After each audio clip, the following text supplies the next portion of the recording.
சர்வதேச அங்கீகரிக்கப்பட்ட ஈரநிலங்கள் Ramsar sides உள்ளதன் மூலம் 20 சர்வதேச அங்கீகரிக்கப்பட்ட ஈரநிலங்கள் ராம்சர் சைட்ஸ் உள்ளதன் மூலம் இந்தியாவிலேயே அதிக எண்ணிக்கையிலான ராம்சர் தலங்களை கொண்டுள்ள தனித்துவமான மாநிலமாக தமிழ்நாடு திகழ்கிறது. அவற்றின் நீண்டகால பாதுகாப்பு மற்றும் நிலைத்த மேலாண்மையை உறுதிப்படுத்த தமிழ்நாடு ஈரநிலங்கள் இயக்கம் திறம்பட செயல்பட்டு வருகிறது.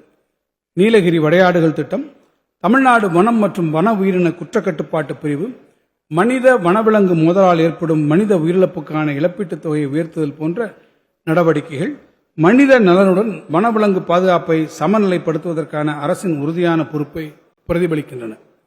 இந்த நடவடிக்கைகள் மாநிலத்தின் உயிரின பன்முகத்தன்மையை பாதுகாக்கும் அதே வேளையில் பொறுப்புள்ள மக்கள் நலன் சார்ந்த அணுகுமுறையை வெளிப்படுத்துகின்றன.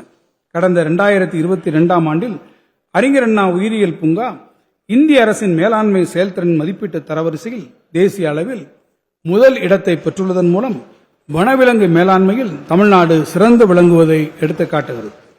வனவிலங்குகளை பாதுகாக்கும் முயற்சிகளை மேலும் வலுப்படுத்திட தமிழ்நாடு அரசு 6 புதிய வனவிலங்கு சரணாலயங்கள், 1 கடற்பசு பாதுகாப்பு காப்பகம் மற்றும் 1 யானைகள் காப்பகம் ஆகியவற்றை அறிவித்துள்ளது.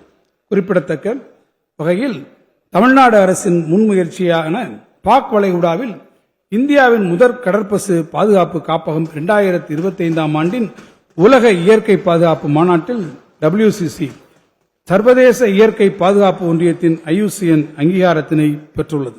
தமிழ்நாடு காலநிலை மாற்ற இயக்கத்தின் மூலம் தமிழ்நாடு காலநிலை ஆளுமையில் இந்திய அளவில் முன்னணி வகிக்கிறது.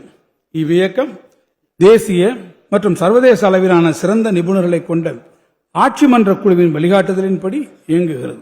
தமிழ்நாடு அரசு தொடர்ச்சியாக 3 காலநிலை உச்சி மாநாடுகளை வெற்றிகரமாக நடத்தியுள்ளது.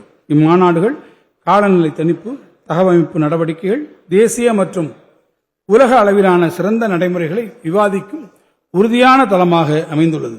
இம்முயற்சிகளை இணைத்து நெய்தல் மீட்சி இயக்கம் மற்றும் தொடர்புடைய திட்டங்களின் கீழ் 3733 ஹெக்டேர் பரப்பளவில் அலையாத்தி காடுகள் மீள் உருவாக்கம் செய்யும் பணிகள் நடைபெற்று வருகின்றன.